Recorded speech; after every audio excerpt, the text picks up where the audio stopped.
In the heart of Florence, where music floats through narrow streets like the scent of espresso, lived a man whose violin could bring silence to a crowded room. His name was Lorenzo Bellini.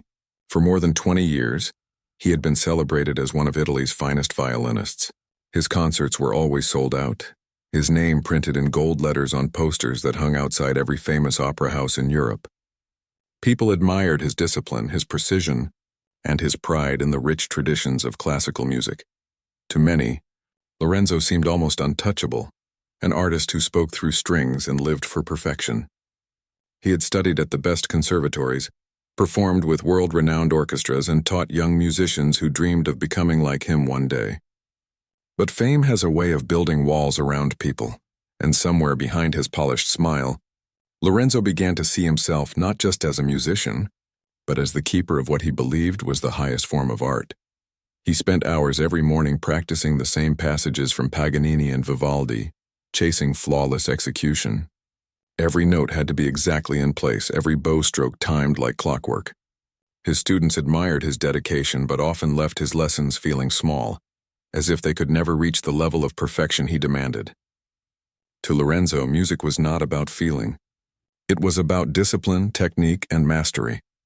One sunny afternoon, Lorenzo sat in an old recording studio in Florence waiting for an interviewer from a European arts magazine. The place smelled of polished wood and coffee. His violin rested on the table beside him, gleaming in the light that poured through tall windows. When the journalist arrived, she greeted him warmly and began setting up her recorder. They spoke about his career, his childhood, and his love for Italian composers. Lorenzo's answers came easily. He had told his story 100 times before. But then the interviewer asked a question that seemed harmless at first. "Maestro Bellini," she said, "what do you think of other styles of music, say jazz, folk, or the mariachi tradition from Mexico?" Lorenzo chuckled softly, adjusting his cufflinks. "Ah, mariachi," he said. "It is, how should I say? It's simple music. Cheerful, yes, and full of color, but not very sophisticated. It is like the food of the people, honest but basic. Classical music, on the other hand, that is architecture. It is mathematics and soul combined. You cannot compare them." The interviewer smiled politely and moved on. But those words, simple music, would soon travel much farther than Lorenzo expected. When the article was published a week later, one small paragraph caught everyone's attention. It quoted Lorenzo directly. "Mariachi is simple music. It lacks complexity." That sentence spread like wildfire across social media. Some readers defended him, saying he was only expressing his artistic opinion. Others were furious. Musicians from different parts of the world, especially from Mexico, felt insulted. They saw his words as arrogant, a dismissal of a tradition that carried generations of love, struggle, and identity. At first, Lorenzo ignored the comments. He told himself it was just noise from the internet. But within days, videos started to appear on YouTube and TikTok, young violinists and mariachi bands responding to his remark. Some played complicated mariachi solos, showing their speed and skill. Others simply played with such emotion that their music spoke louder than any argument could. Lorenzo's assistant showed him one of those videos. It was a group of Mexican students performing outside a small cafe. They played with wide smiles and open hearts. The crowd clapped along and there was laughter in the air. "Look how passionate they are," his assistant said, but Lorenzo just shrugged. "Passion is not the same as art," he replied quietly. Still, something about that video stayed with him. He found himself thinking about the young violinist in the group, a boy with dark hair and a red charro jacket who played like he was telling a story. There was no stiffness, no fear of mistakes, only feeling. Lorenzo couldn't decide if he admired it or disliked it. Maybe both. Over the next few weeks, the story refused to die. News channels in Mexico even mentioned it, calling Lorenzo's comment an insult to cultural heritage. One anchor asked during a segment, "Why do some artists think only one kind of music deserves respect?" Lorenzo's management team urged him to release a statement to calm things down. He agreed, but his apology sounded more like explanation than regret. He wrote, "Every music form has its place. I simply meant that classical compositions are more technically structured. I respect all traditions." The apology didn't help much. Some fans forgave him, others didn't. His concert in Madrid the following month was met with a mix of applause and a few quiet protests outside the hall. For the first time in his career, Lorenzo felt the discomfort of being misunderstood, or maybe he realized of being wrong. After the concert, he sat alone in his dressing room.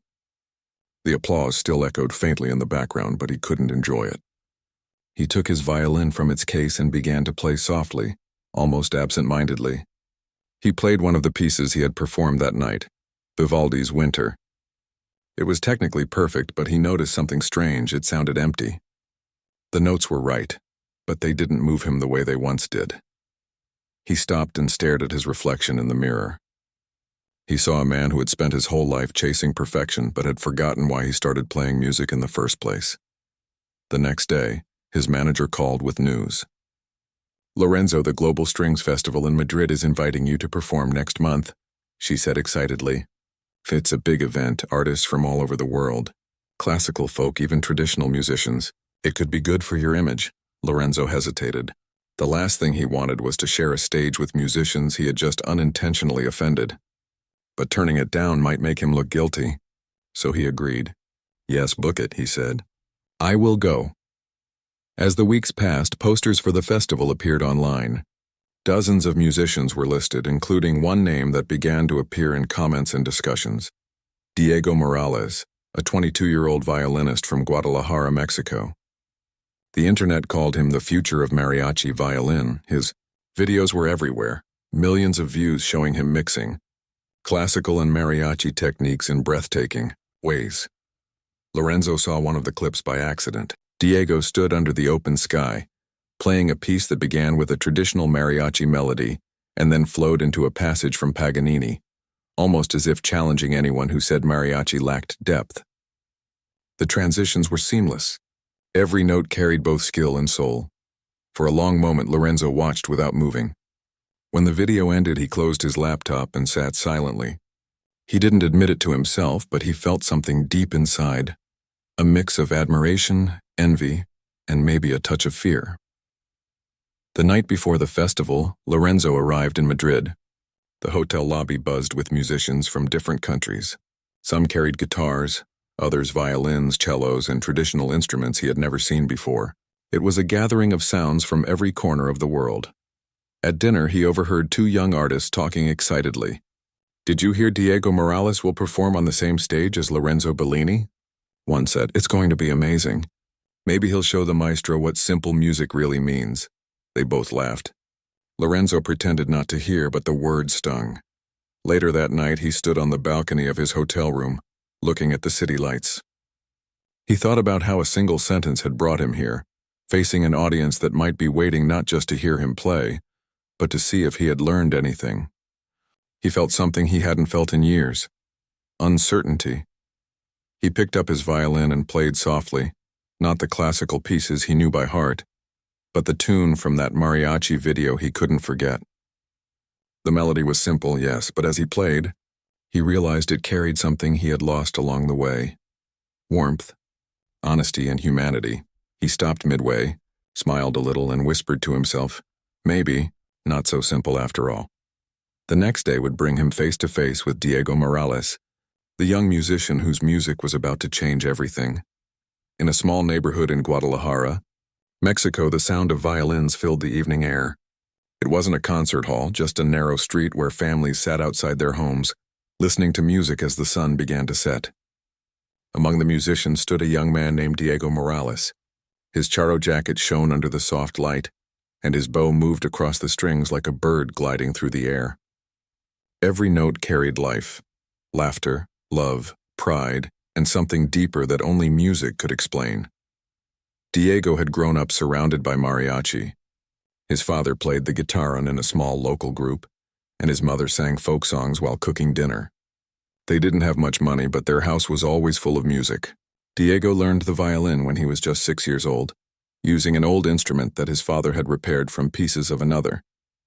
It had scratches and a broken bridge, but to Diego, it was the most beautiful thing he owned.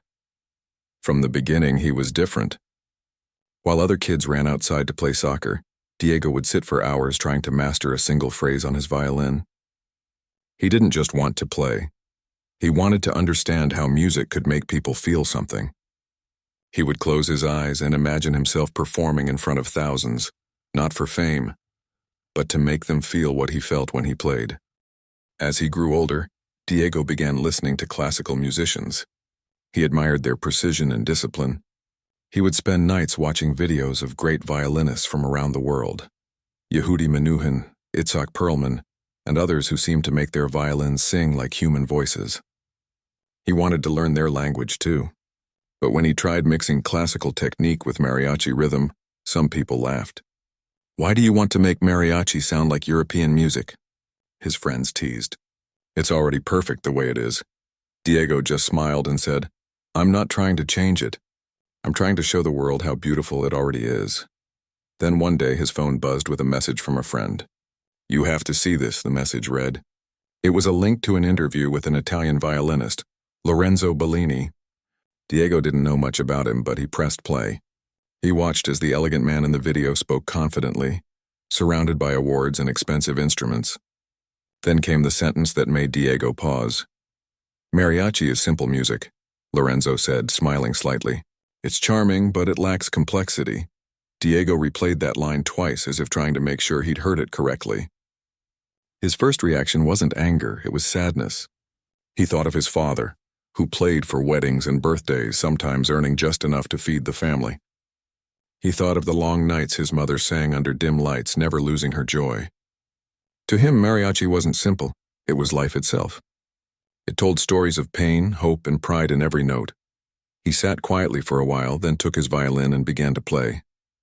His bow moved faster and faster, mixing fiery Mexican rhythms with the elegance of classical phrasing. His eyes closed, his body swayed, and his heart spoke through the strings. When he stopped, sweat ran down his face and his hands trembled slightly. He looked at the violin and whispered, "Maybe it's time to show him what simple music can do."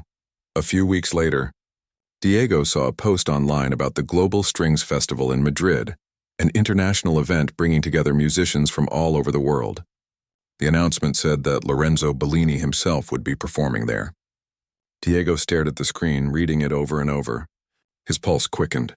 Something inside him said, "This is your moment." He filled out the registration form that same night. Under genre, he wrote mariachi fusion. Under performance piece, he simply typed El Corazón del Violín. It was a song he had written himself, one that blended mariachi melodies with Italian Baroque influences.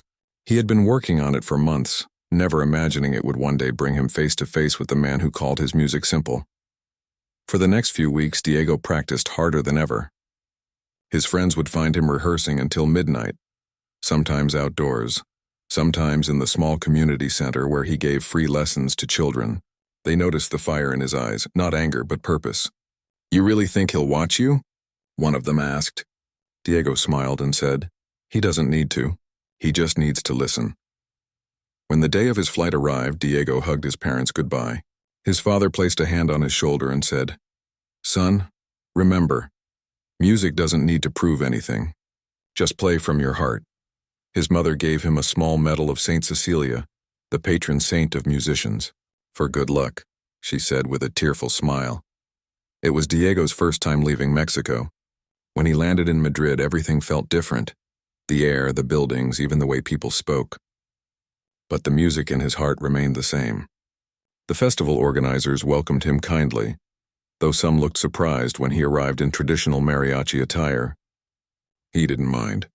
He wanted to represent his roots with pride. The night before the performance, he couldn't sleep. He stood by the hotel window looking out at the city lights, thinking of his parents back home. He took out his violin and played softly, barely above a whisper. The sound drifted through the window into the quiet night. He imagined his father's voice saying, "Just play with love, mijo." The next morning, the festival hall was alive with activity. Musicians from different countries tuned their instruments, exchanged greetings, and shared snacks. Diego felt nervous but excited. He caught a glimpse of Lorenzo Bellini walking through the backstage corridor, tall and graceful, his violin case in hand. Diego froze for a second. He wanted to say something but decided to wait. There would be time for words later, after the music.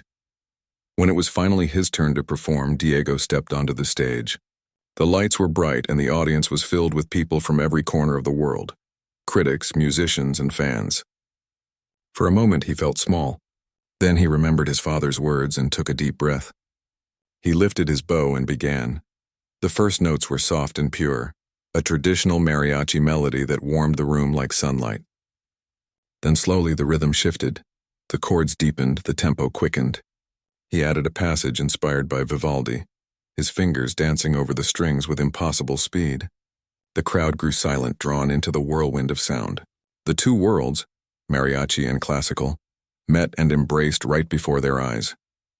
When he reached the final section, Diego closed his eyes and poured everything he had into the last notes. His bow trembled, his body moved with the rhythm, and when the final note faded, the hall erupted in applause. People stood on their feet, cheering and clapping. Some even whistled. Diego lowered his violin slowly, tears glistening in his eyes. Backstage, musicians came to shake his hand. Some called his performance historic, others magical. But the moment that mattered most came when Lorenzo Bellini himself walked up to him. The Italian violinist had just finished his own set, and his expression was unreadable. He looked at Diego for a long second, then said quietly, "That was unexpected." Diego smiled politely and replied, "I just played from the heart." Lorenzo nodded slowly. "It showed," he said, then turned and walked away. That night, videos of Diego's performance began spreading online. People from around the world shared it, writing captions like "Mariachi meets classical, Kakao," and "wins." The clip reached millions within days. Even musicians who had never cared about mariachi began to see it differently.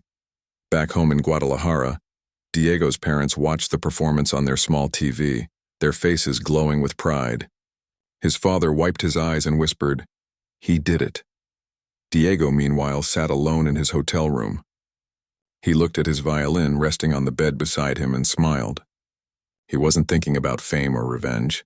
He was thinking about connection, how one song had built a bridge between two worlds. He didn't know yet that this was only the beginning. Something inside him told him that fate wasn't finished weaving their story together. Somewhere across the city, Lorenzo Bellini sat in silence, replaying Diego's performance in his mind. The sound of that violin wouldn't leave him, and for the first time in years he felt humbled, inspired, and perhaps a little unsure of everything he thought he knew about music. The morning after his performance, Diego woke up to sunlight spilling across his hotel room. His phone was buzzing nonstop, messages, calls, and notifications from people all over the world. He rubbed his eyes, still half asleep, and saw hundreds of comments online praising his performance. Some said his music had made them cry. Others said it had changed how they saw mariachi forever. He scrolled slowly, reading everything with disbelief. A few music critics had even written articles overnight. One headline read, "A young Mexican violinist redefines tradition in Madrid." Another said, "The moment mariachi stole the show." Diego didn't know whether to laugh or cry. He had dreamed of sharing his culture with the world, but he never imagined it would happen this fast. Still, beneath all the excitement, there was something heavier in his chest, the memory of Lorenzo Bellini's face after the concert. Lorenzo hadn't looked angry or dismissive. He had looked thoughtful, almost shaken. That moment stayed with Diego, even as reporters tried to reach him for interviews. Later that day, the festival organizers held a small gathering for the musicians. It was an informal brunch in a sunny courtyard surrounded by flowers and tall olive trees. The air was filled with laughter and the sound of guitars being tuned. Diego sat at one of the long tables enjoying coffee and bread when he saw Lorenzo walk in. For a moment, the whole place seemed to pause. Even the background chatter softened a little. Lorenzo greeted a few people politely, then spotted Diego sitting near the far end. He hesitated, then started walking toward him. Diego felt his heart beat faster. He stood up as Lorenzo approached. "Good morning," Lorenzo said, his tone calm but serious. "Good morning, maestro," Diego replied respectfully. Lorenzo looked at him for a long moment. "I watched your performance again last night," he said. "You played beautifully. It was not what I expected." Diego smiled lightly. Thank you. "I just played what I felt." "Yes," Lorenzo said, almost whispering. "And that is what I heard and feeling." There was a small silence between them. Lorenzo finally added, I used to think emotion without structure was chaos. But maybe it's the other way around. Diego didn't know what to say. He could tell that something inside the famous violinist had shifted. Lorenzo wasn't the same proud, dismissive man he had seen in interviews. There was curiosity in his eyes now, and maybe even humility. Before they could speak further, one of the festival organizers approached them. Maestro Bellini, Diego, the audience loved both. Your performances. We are planning a special encore event on the final night. Would you two consider playing together? Both men froze for a second. Lorenzo's eyebrows rose slightly. Diego looked surprised. The organizer continued, just one song, a duet that blends your styles. It would be a perfect closing for the festival, a message of unity. Lorenzo looked at Diego. What do you think? He asked. Diego hesitated, then smiled. If we can make it work, I'd be honored. And just like that, they agreed. That afternoon, they met in one of the rehearsal rooms, a large, echoing space with sunlight streaming through tall windows. The walls were lined with old instruments, and in the middle stood 2 chairs and a pair of music stands. For the first few minutes, they didn't play. They just talked. Lorenzo asked about Diego's life in Mexico, his family, and how he learned music. Diego shared small stories, his father fixing his first violin, his mother singing as she cooked, his first performance at a wedding where he played out of tune but kept smiling anyway. Lorenzo listened quietly, a faint smile touching his lips. Then Diego asked, "And you, Maestro? When did you fall in love with music?" Lorenzo looked at his violin case for a moment before answering. "When I was a boy, my teacher told me that the violin was a mirror of discipline, that every wrong note was a reflection of weakness. I spent my life trying to make no mistakes. But somewhere along the way, I think I forgot to enjoy the sound." Diego nodded slowly. "Maybe music isn't about being perfect," he said. "Maybe it's about being honest." Those words stayed in the air for a long time. Then Lorenzo said softly, "Let's play." They began slowly, searching for a common rhythm. Diego started with a gentle mariachi melody, rich and heartfelt. Lorenzo listened, then added a classical harmony that wrapped around it like silk. The two styles collided at first, different timing, different phrasing, but gradually something magical began to form. The music found a heartbeat of its own. Hours passed without either of them noticing. When they finally stopped, the room was quiet except for the faint echo of their last note. Lorenzo leaned back in his chair, smiling for the first time that day. "That," he said, "felt alive." Diego laughed softly. "It wasn't perfect." "No," Lorenzo said, "and that's why it was beautiful." For the next 3 days, they practiced together every morning and evening. They combined sections of traditional Mexican songs with phrases from Vivaldi's La Primavera. Diego suggested adding a short solo where both styles could shine separately before joining again. Lorenzo agreed. Their ideas flowed naturally, as if the music itself was guiding them. As they rehearsed, small crowds began to gather outside the room. Festival staff, other musicians, even cleaners would stop and listen through the half-open door. Word spread quickly. The Italian maestro and the Mexican prodigy were creating something extraordinary. On the day of the final performance, the concert hall was packed beyond capacity. People who couldn't find seats stood in the aisles. Cameras were ready and lights dimmed to silence the audience. Backstage, Diego adjusted his bow while trying to steady his breathing. Lorenzo walked over and placed a reassuring hand on his shoulder. "Are you nervous?" Lorenzo asked. "A little," Diego admitted with a smile. "But in a good way," Lorenzo nodded. "That means you care. Keep that. It's the best part of being human." When they stepped onto the stage together, the applause was thunderous. It wasn't just for the music they were about to play. It was for what they represented: respect, connection, and the breaking of boundaries. Diego began the piece softly, his bow gliding across the strings with tenderness. Lorenzo joined in, adding elegant phrases that lifted the melody higher. The two sounds danced together, Mexico and Italy, heart and technique, soul and precision. Halfway through the performance, Diego took a brief solo. He played with fiery passion, his body moving with every rhythm. Then he turned to Lorenzo, giving him a small nod. Lorenzo responded with his own solo, clean, powerful, and emotional. When the two joined again, their sounds fused into one breathtaking harmony. The audience was completely silent, as if afraid to breathe and break the spell. When the final note faded, There was a heartbeat of silence, and then the room exploded with applause.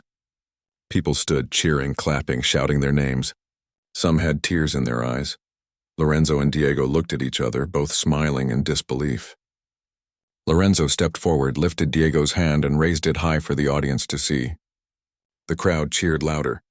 Cameras flashed, and someone in the front row shouted, "Viva la música!" Backstage, when the noise finally settled, Lorenzo turned to Diego. "You reminded me of something I forgot long ago," he said quietly. "Music is not about being better than others. It's about sharing who you are," Diego smiled. "And you reminded me that discipline and heart can live together." Lorenzo laughed softly.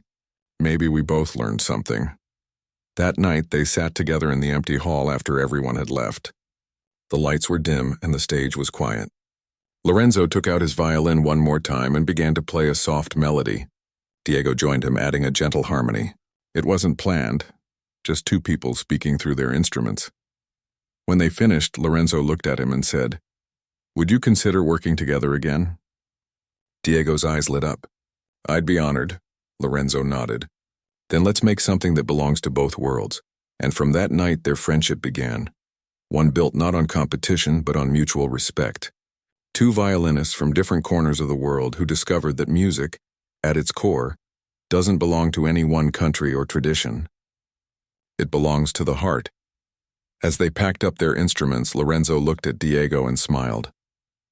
"You know," he said quietly, "when I called Mariachi simple music, I was the one who didn't understand.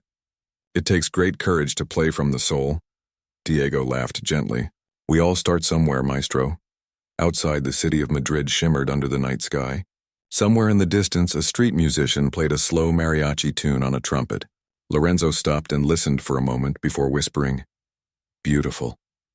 And for the first time in his long, disciplined life, he didn't try to analyze the music. He simply felt it. The days after the festival felt different for both Lorenzo and Diego. Their duet had gone viral, reaching millions of viewers across platforms. Everywhere online, people were sharing the video of the Italian maestro and the young Mexican violinist who had come together to create something completely new. The comments were filled with love and surprise. "This is what music should be," one person wrote. Another said, "They didn't just play notes, they told a story." Lorenzo was back in Florence, but the city that once felt like the center of his world now seemed quieter, smaller.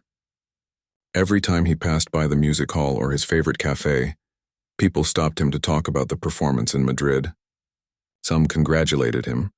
Others thanked him for opening up to a different kind of music. For the first time, he didn't feel proud in the usual way. He felt grateful. At home, his grand piano sat untouched in the corner while his violin case stayed open on the table.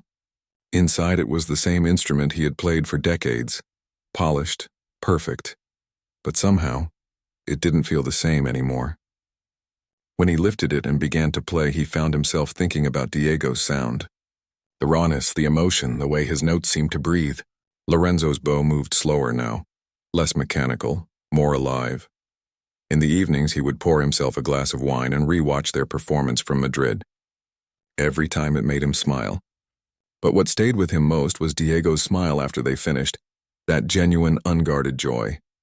It was something Lorenzo hadn't felt in years. He began to realize that while he had spent his life chasing perfection, Diego had been chasing connection.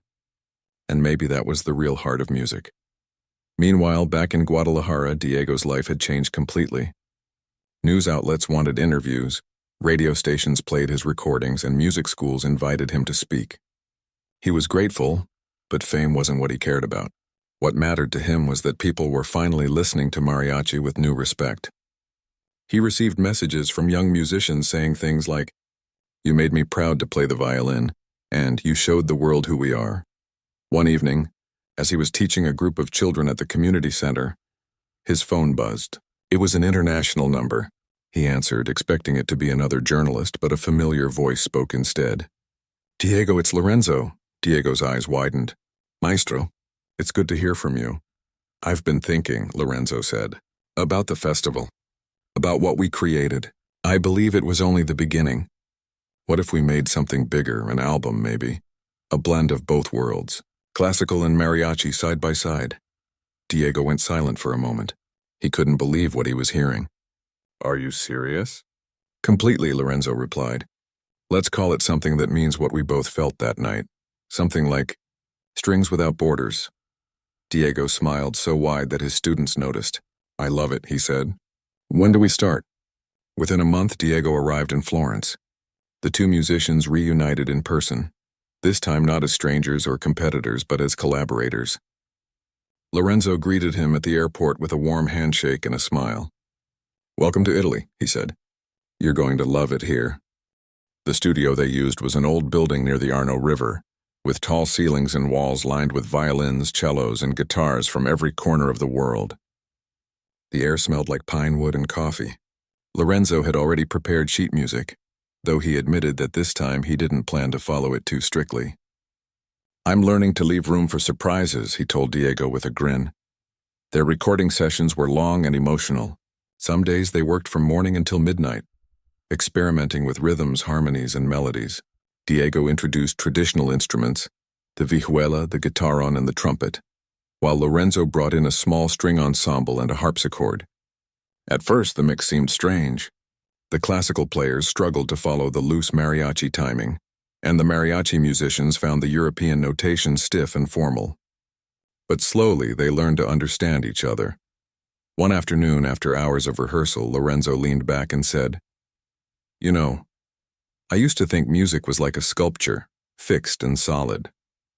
But it's more like water, isn't it? It changes shape depending on where it flows. Diego smiled. Yes, maestro. That's what my father always said. Music belongs to everyone. It doesn't matter where you come from. It just matters what's in your heart. Lorenzo nodded thoughtfully. He was right. Their bond deepened over time. Diego began to see sides of Lorenzo that few people knew.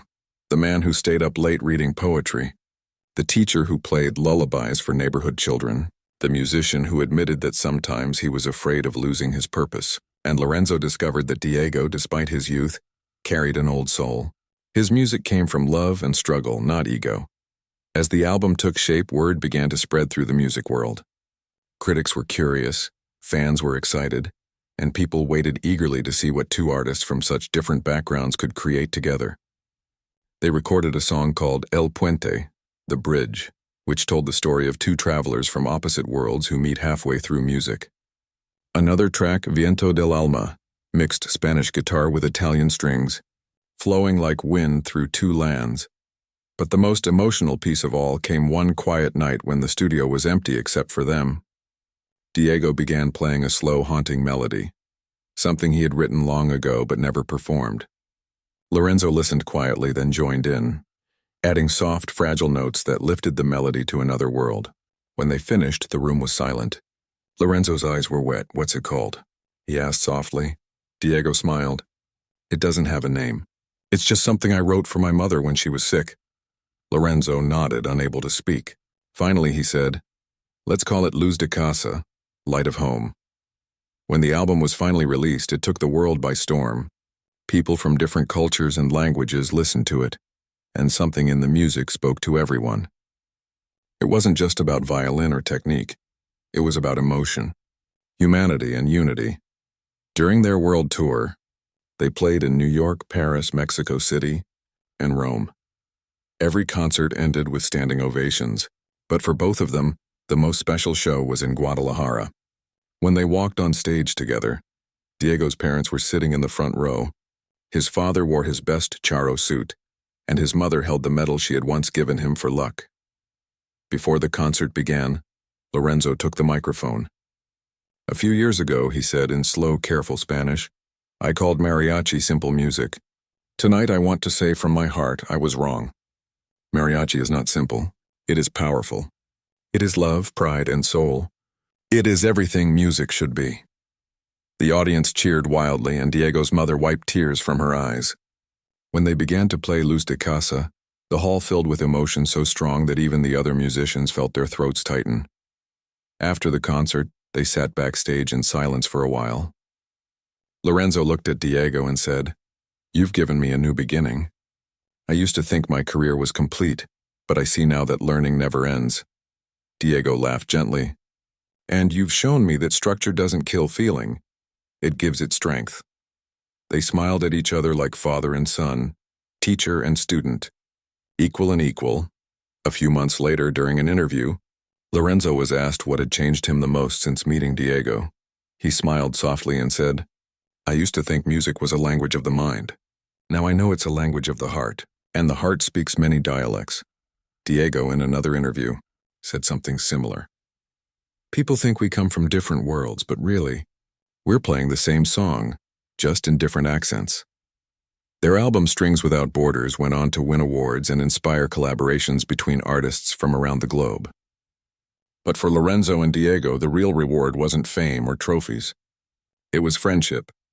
It was knowing that two people, from two completely different backgrounds, could find harmony, not just in music, but in life.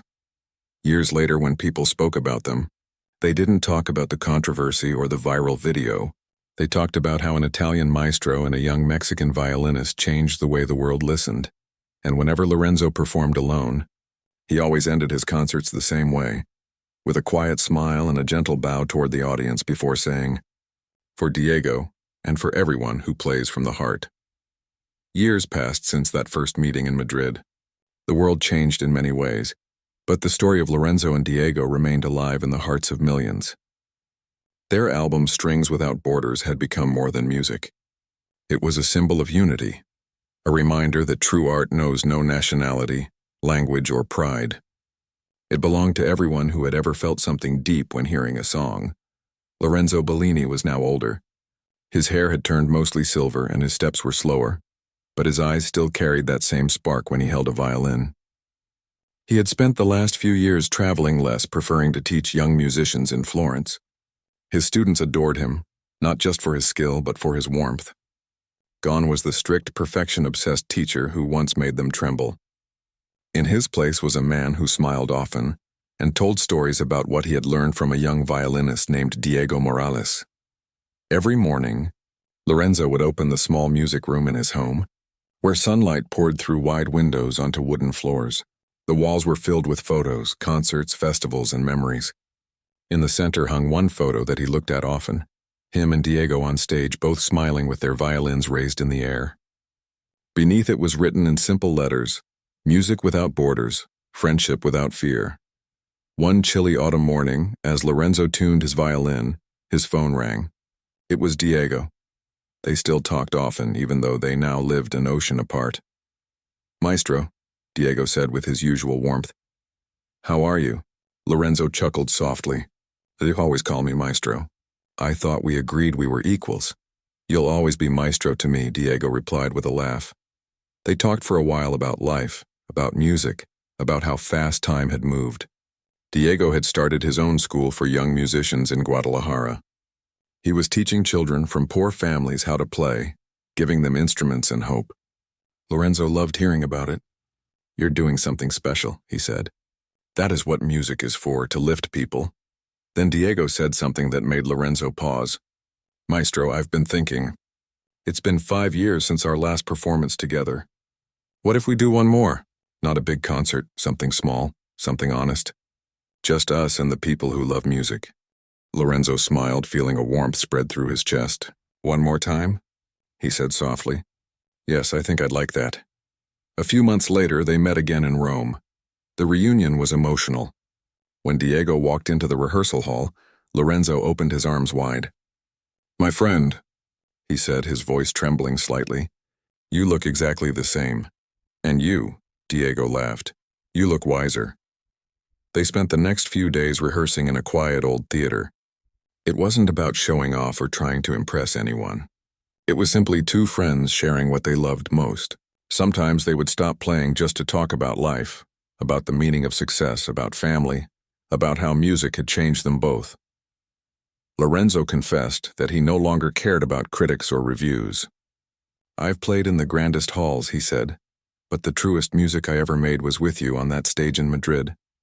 Diego smiled and said, "I still remember that night like it was yesterday. The way the audience went quiet when you played that last note, I thought time had stopped." Lorenzo nodded. Maybe it did for a little while. The night of the concert finally came. The theater was small with only a few hundred seats, but every seat was filled. The audience wasn't made up of wealthy patrons or famous critics. It was students, families, street musicians, and ordinary people who simply loved music. The atmosphere felt warm and human, like a gathering of friends. Backstage, Lorenzo looked at Diego. "No matter what happens tonight," he said quietly, "I want you to know, you changed me. You reminded me why I started playing in the first place." Diego's voice was soft. "And you showed me that even tradition can grow if we let it breathe." When they walked onto the stage together, the crowd greeted them with cheers and applause that seemed to last forever. They bowed humbly, and then the lights dimmed. Diego began with a soft melody from his hometown, a tune his mother used to sing. Lorenzo joined in, weaving a classical harmony around it like a ribbon. The two sounds blended perfectly, as if they had been waiting their whole lives to meet. For the next hour, they played not just with their instruments, but with their hearts. Each piece told a story, of love, of learning, of letting go. Between songs, they shared small moments with the audience. Lorenzo told a funny story about their first rehearsal, and Diego shared how nervous he had been before meeting him years ago. People laughed, clapped, and even cried. At the end of the night, they performed Luz de Casa. The audience went completely silent. Every note floated like a whisper. Lorenzo's bow trembled slightly, not from age, but from emotion. When the final chord faded, he closed his eyes for a long moment. The hall erupted in applause.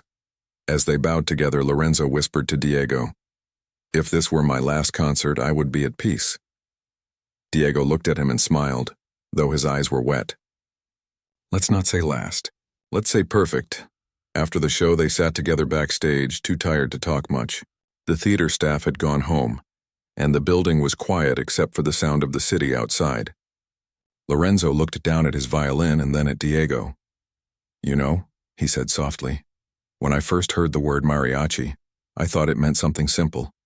But now I know what it really means, and it means heart. It means people. It means home." Diego didn't answer. He just smiled and nodded. That night, as they said goodbye outside the theater, Lorenzo hugged him tightly. "Take care of the music," he whispered. "It's yours now." Diego promised he would. Months later, back in Florence, Lorenzo's health began to slow him down. He spent most days at home, teaching occasionally, writing letters and listening to the recordings he and Diego had made. He would sometimes hum along softly, eyes closed, smiling to himself. His students still visited often, bringing him flowers and little gifts. "Tell me," he would ask them, "why do you play?" And no matter what they answered, he always said, "Good. Just make sure you never forget that reason." One spring morning, as sunlight filled his room, Lorenzo sat by the window, violin in hand. He played slowly, gently, as if talking to an old friend. When he finished, he looked out at the garden and whispered, "Grazie, my friend," as if sending his words across the ocean. In Mexico, around the same time, Diego was preparing for another concert with his students. Before stepping on stage, he took out a small photograph, the one of him and Lorenzo holding their violins after the Madrid performance. He kissed the edge of the picture and tucked it into his jacket. That night, he dedicated the concert to Lorenzo Bellini. He told the audience, "A true musician isn't the one who plays the most notes, but the one who listens the most deeply, to others, and to life." Years later, people still spoke about them. New generations of musicians studied their recordings, inspired by how two people from opposite worlds had found harmony. Schools added their collaboration to music history lessons. Young violinists in both Italy and Mexico dreamed of following in their footsteps. But perhaps the most touching part of their legacy wasn't fame or awards. It was how they changed the way people looked at each other. Their friendship proved that respect and curiosity could build bridges where pride once built walls.